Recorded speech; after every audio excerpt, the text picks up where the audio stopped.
Hello students, welcome to concept coaching classes. मैं हूं प्राची कुशवाहा और मैं लेके आई हूं आपके लिए chapter 1 chemical reaction and equation class 10 CBSE. यहाँ पे हमने लास्ट 2 वीडियोस में पढ़ा टाइप ऑफ केमिकल रिएक्शन के बारे में, उसी को आगे कंटिन्यू करते हैं। हमने लास्ट में पढ़ा था combination reaction, exothermic reaction, endothermic reaction, decomposition reaction हम पढ़ के आ चुके हैं। अब आज हमारा जो वीडियो है वो क्या पढ़ना है, हमें डिस्प्लेसमेंट रिएक्शन के बारे में आज हम पढ़ेंगे। तो चलिए देखते हैं डिस्प्लेसमेंट रिएक्शन क्या होती है। डिस्प्लेसमेंट रिएक्शन नाम से समझ में आ रहा है। डिस्प्लेसमेंट यानी कि किसी चीज़ को डिस्प्लेस करना, एक जगह से हटा के दूसरी जगह रख देना।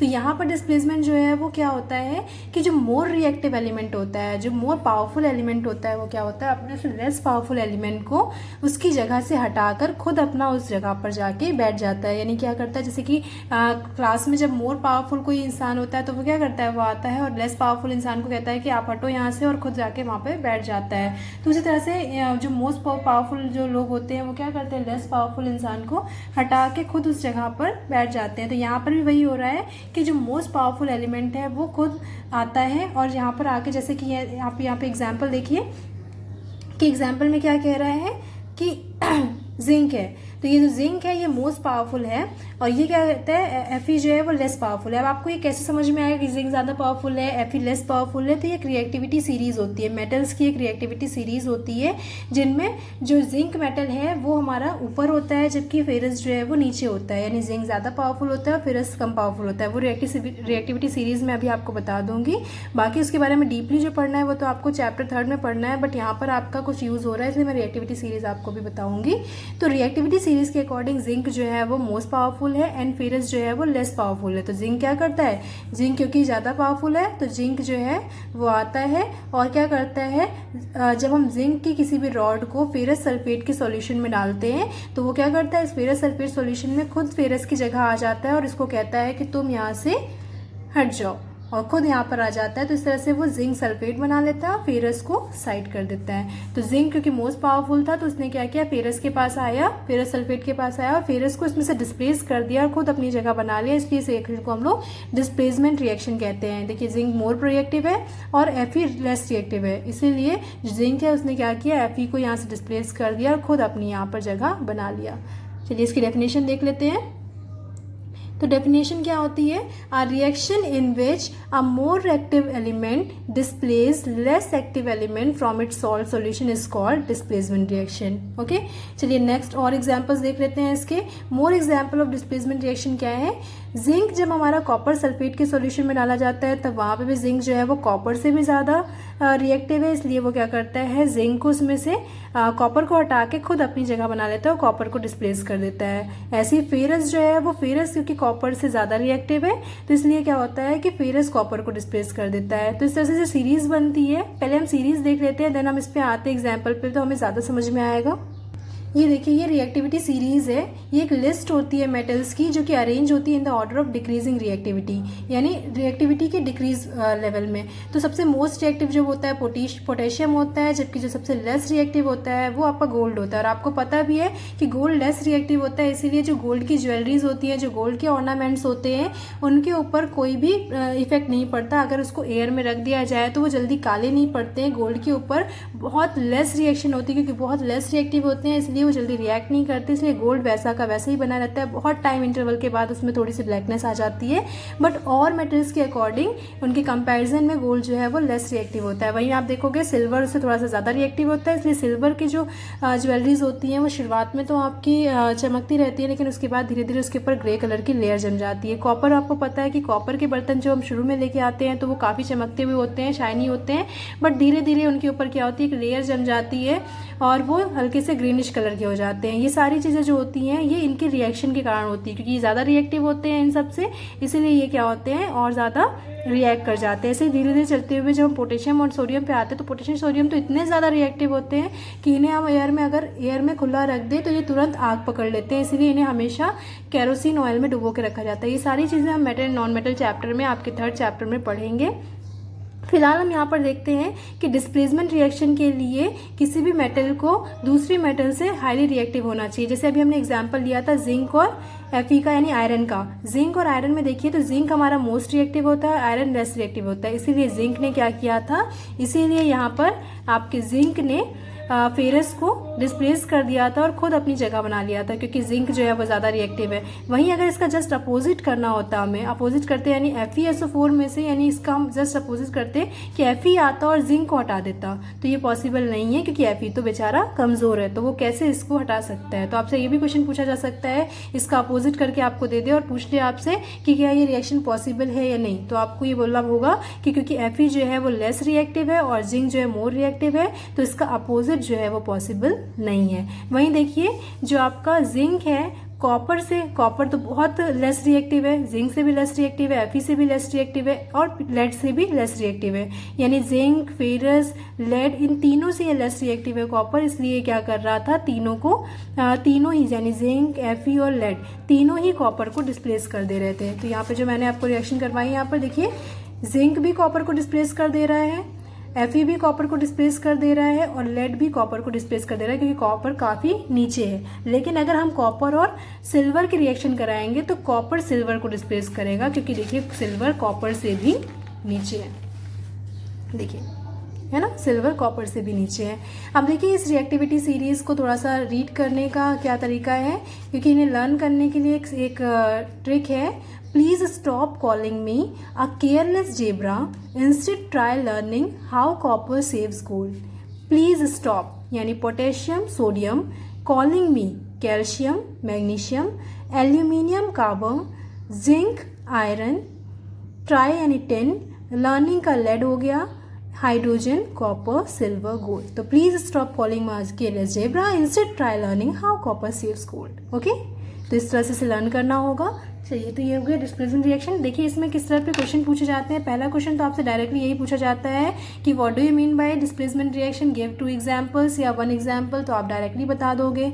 देन आपसे पूछेगा कि आपको कोई रिएक्शन दे देगा, जैसे मैंने अभी आपको बताया ना कि कोई रिएक्शन दे देगा और इसका जस्ट अपोजिट दे देगा और आपसे कहेगा कि क्या ये रिएक्शन पॉसिबल है या नहीं, तो आपको रिएक्टिविटी सीरीज़ के अकॉर्डिंग बताना होगा कि वो पॉसिबल है या नहीं। नेक्स्ट आपसे कुछ इस टाइप के क्वेश्चन पूछा जाता है कि आपको कहेगा कि कोई भी आयरन की चीज़ है या कोई भी मेटल है वो किसी और मेटल में है, जैसे यहाँ पे जिंक था, तो जिंक आपसे बोलेगा कि जिंक रॉड है जो कि फेरस सल्फेट में डाला गया, तो आपने देखा कि सॉल्यूशन का कलर चेंज हो गया। तो ऐसा क्यों हुआ, क्योंकि फेरस सल्फेट का अलग कलर होता है, जिंक सल्फेट सॉल्यूशन का अलग कलर होता है, तो जब आप इसमें डालोगे तो इसे डिस्प्लेस कर दिया, इसलिए इसका कलर चेंज हो गया। तो कुछ इस टाइप के क्वेश्चन भी पूछे जाते हैं, वो हम देख लेते हैं। तो क्वेश्चन आपसे क्या पूछा गया है, एक एग्जाम्पल ले रहे हैं हम। एक आयरन नाइफ है, आयरन नाइफ यानी लोहे की चाकू है, जिसको आपने क्या किया, ब्लू कॉपर सल्फेट सॉल्यूशन में डाला। कॉपर सल्फेट सॉल्यूशन था जो कि ब्लू कलर का था, आपने उसमें डाला। अब क्योंकि केमिकल रिएक्शन कुछ ना कुछ होती है, केमिकल रिएक्शन क्या हो रही है वो तो हमें पता नहीं चलता, जब हो जाती तब हम देखते हैं कि क्या हुआ, कलर चेंज हो गया। और कलर चेंज होकर क्या हो गया, लाइट ग्रीन हो गया। लाइट ग्रीन कलर किसका होता है, फेरस सल्फेट का। यानी जब हमने क्या किया, जब आयरन नाइफ थी वो आयरन नाइफ को ब्लू कॉपर सल्फेट में डाला, आयरन नाइफ को ब्लू कॉपर सल्फेट में डाला, दैट मीन्स हमारी रिएक्शन क्या बन के तैयार हो रही है, आयरन नाइफ यानी Fe, उसको हमने किस में डाला, कॉपर सल्फेट सॉल्यूशन में, जो कि किस कलर का था, ब्लू कलर का। ब्लू कलर के सॉल्यूशन में आपने डाला तो क्या हो गया, हमें यहाँ पे ग्रीन कलर का कोई सॉल्यूशन मिला। ग्रीन कलर का सॉल्यूशन मिला तो हमें देखना है पहले Fe ज़्यादा रिएक्टिव है या कॉपर ज़्यादा रिएक्टिव है। तो Fe मोर रिएक्टिव है, Fe मोर रिएक्टिव है तो Fe क्या करेगा, कॉपर को यहाँ से डिस्प्लेस कर देगा और क्या बनाएगा, FeSO4 बनाएगा और प्लस कॉपर। अब FeSO4 का कलर ग्रीन होता है, इसीलिए हमारा सॉल्यूशन जो है वो ग्रीन कलर का हो जाएगा।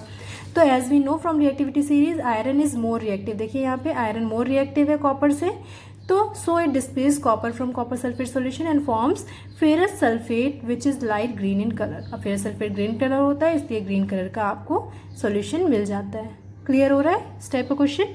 चलिए देखते हैं इसी टाइप में और भी क्वेश्चन है, उनको भी हम लोग देख लेते हैं।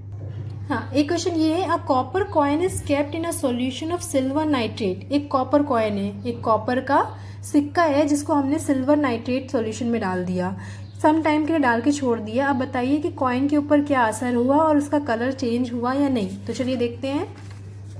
कॉपर का कॉइन था तो कॉपर हो गया, किस में डाला इसको, सिल्वर नाइट्रेट में। सिल्वर नाइट्रेट यानी AgNO3। ठीक है, सिल्वर नाइट्रेट में डाल दिया। अब हमसे बोल रहा है कि बताइए क्या चेंज हुआ। मैंने अभी आपसे बोला ना कि कॉपर जो है वो सबसे तो वीक है पर सिल्वर से थोड़ा स्ट्रांग है, क्योंकि रिएक्टिविटी सीरीज में कॉपर जो है वो सिल्वर से ऊपर आता है। देखिए कॉपर जो है वो सिल्वर से ऊपर आता है, तो सिल्वर से ज़्यादा रिएक्टिव है। तो जब हम कॉपर को सिल्वर नाइट्रेट सॉल्यूशन में डाल के छोड़ देते हैं तो क्या होता है, ये जो कॉपर है मोर रिएक्टिव है, तो ये क्या करेगा, सिल्वर को यहाँ से हटा देगा और सिल्वर को हटा के खुद उस जगह पर आके बैठ जाएगा और यहाँ पे क्या कर लेगा, CuNO3 ट्वाइस, क्योंकि कॉपर नाइट्रेट का फॉर्मूला होता है CuNO3 ट्वाइस। अब यहाँ पे ये बना लेगा और देन Ag को क्या कर देगा, ये डिस्प्लेस कर देगा, Ag को डिस्प्लेस कर देगा, खुद यहाँ पे जगह बना लेगा। तो इसका मतलब क्या हुआ, हमसे पूछ रहा है ना कि what will happen to the coin, coin के साथ क्या होगा। तो कॉइन जो है वो कॉइन में नाइट्रेट सॉल्यूशन बना लेगा, यानी कॉपर नाइट्रेट बना लेगा, और क्या हो जाएगा, इसका कलर जो है वो चेंज हो जाएगा।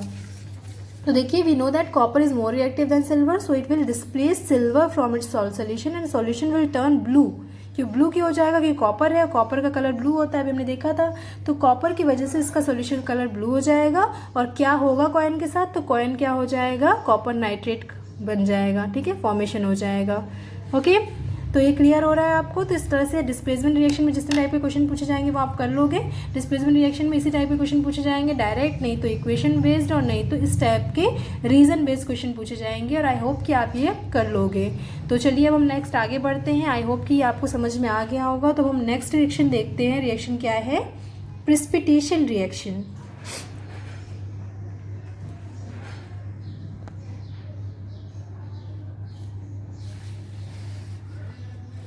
प्रिसिपिटेशन रिएक्शन क्या होती है, प्रिसिपिटेशन क्या होता है, मैंने आपको वीडियो के स्टार्ट में ही बताया था जब हम पढ़ रहे थे कि कैसे हमें पता चलेगा कोई रिएक्शन हो रही है या नहीं हो रही है। तो हमने बताया था वहाँ पे कि फॉर्मेशन ऑफ प्रिसिपिटेट।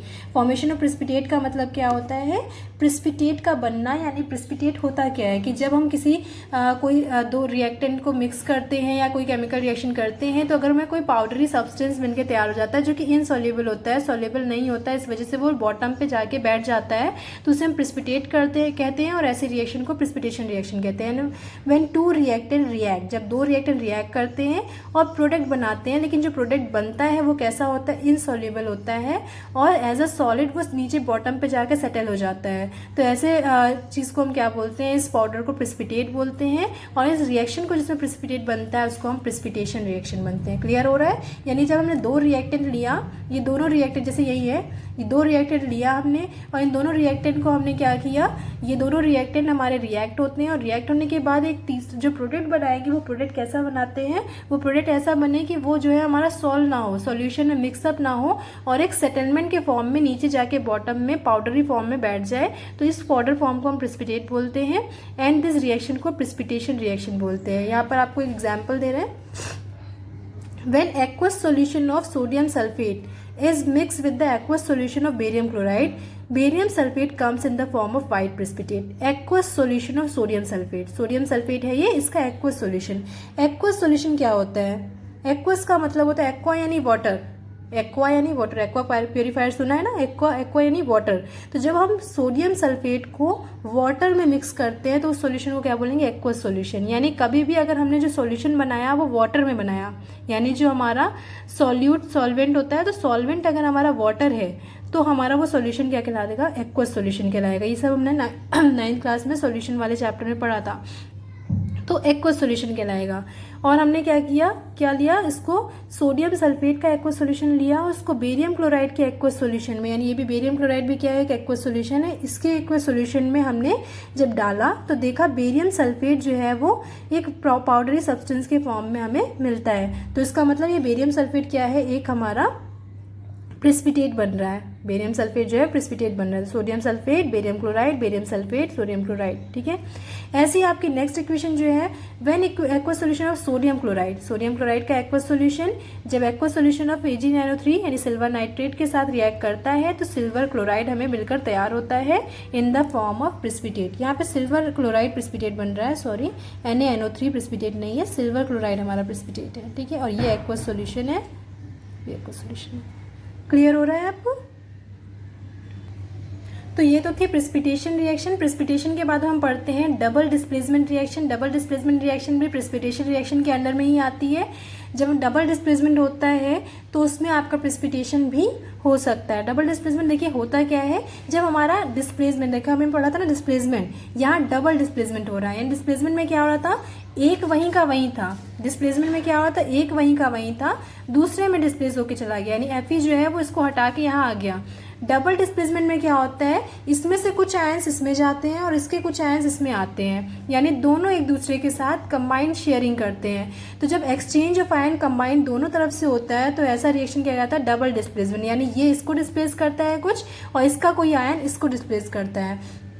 हमें पता है कंपाउंड जो होते हैं वो दो आयन से मिलकर बने होते हैं, तो इनके दोनों आयंस जो है वो एक दूसरे को डिस्प्लेस करते हैं। जैसे फॉर एग्जांपल यहाँ पर डिस्प्लेसमेंट रिएक्शन लेते हैं, Na2SO4 प्लस BaCl2, ये क्या बना रहा था, BaSO4 प्लस NaCl। बैलेंस नहीं है हमारी इक्वेशन, इसको बैलेंस कर लेते हैं। अभी बैलेंस हो गया। अब देखिए यहाँ पर सोडियम भी है और सल्फेट भी है, इधर बेरियम है और क्लोरीन है। तो क्या होगा, ये बेरियम जो है वो सोडियम को डिस्प्लेस करके यहाँ से हट जाएगा और यहाँ से ये जो आपका सल्फेट है वो क्लोरीन को डिस्प्लेस करके यहाँ पर आ जाएगा। तो दो बार डिस्प्लेसमेंट हो रहा है, एक बार ये इसके साथ एक्सचेंज हो रहा है आयन और ये इसके साथ एक्सचेंज हो रहा है आयन। तो बेरियम जो है, सॉरी गलत हो गया, फिर से एक बार देख लेते हैं। Na2SO4 plus BaCl2, BaSO4 plus 2NaCl, हाँ सॉरी, SO4 जो है वो Ba को डिस्प्लेस करता है और जो Na2 है वो Cl2 को डिस्प्लेस करता है। और इस तरह से BaSO4 के साथ कंबाइन हो जाता है और क्या बनाता है, बेरियम सल्फेट, और Na2 जो है वो Cl2 के साथ कंबाइन हो जाता है और क्या बनाता है, 2NaCl। तो इसमें दो बार डिस्प्लेसमेंट हो रहा है, इसलिए इसको कहते हैं डबल डिस्प्लेसमेंट। बाकी इसकी इक्वेशन क्या, डेफिनेशन क्या है, a chemical reaction in which there is an exchange of ion between the reactant के बीच में आयन्स का एक्सचेंज हो और नया सब्सटेंस बन के तैयार हो, तो इसको कहते हैं डबल डिस्प्लेसमेंट। तो यहाँ पे white precipitate of barium sulphate जो है वो कैसे बना, सोडियम का सल्फेट निकला और बेरियम क्लोराइड का बेरियम निकला। तो इस form by the exchange of ion sulphate and barium from sodium sulphate and barium chloride, so it is called double displacement reaction. Clear हो गई आपको डबल डिस्प्लेसमेंट रिएक्शन? तो ये थी आपकी डबल डिस्प्लेसमेंट रिएक्शन। चलिए फिर आज के लिए इतना ही। आज हमने क्या पढ़ा, आज हमने displacement reaction, double displacement reaction और प्रेसिपिटेशन रिएक्शन के बारे में पढ़ा। तो इस तरह से हम दो रिएक्शंस के बारे में पढ़ रहे हैं। अब हमारे पास एक जो लास्ट रिएक्शन बची हुई है वो ऑक्सीडेशन रिएक्शन बची हुई है, क्योंकि ये रिएक्शंस जो है वो थोड़ी सी टफ पड़ जाता है, थोड़ा सा लंबा प्रोसेस है और एक दिन में हम लंबा वीडियो नहीं बना सकते, इसलिए हम थोड़ा थोड़ा करके ब्रेक कर करके आपको वीडियोस बना के दे रहे हैं। तो आप इसे पढ़ते रहिए और नेक्स्ट वीडियो में हम आएंगे तो हम ऑक्सीडेशन रिएक्शन के बारे में बात करेंगे। तब तक के लिए आप इसे पढ़िए, रीड करिए। Thank you for watching video. Please like and share it to your friends, जिससे ज़्यादा से ज़्यादा लोगों को इससे हेल्प मिल सके। Good luck, good bye.